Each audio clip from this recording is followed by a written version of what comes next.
जिल्ह्यामध्ये एक तीर्थाचं ठिकाण पुण्याच्या नरतील खंडोबाचं ठाण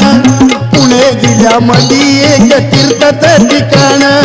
पुण्याच्या नरतील खंडोबाचं ठाण त्या जेजुरी गडाला ओट भंडाऱ्यात सोन ग भंडाऱ्यात सोन त्या जेजुरी गडाला ओट भंडाऱ्यात सोन ग भंडाऱ्यात सोन भंडाऱ्यात सोन ग भंडाऱ्यात सोन भंडाऱ्यात सोन ग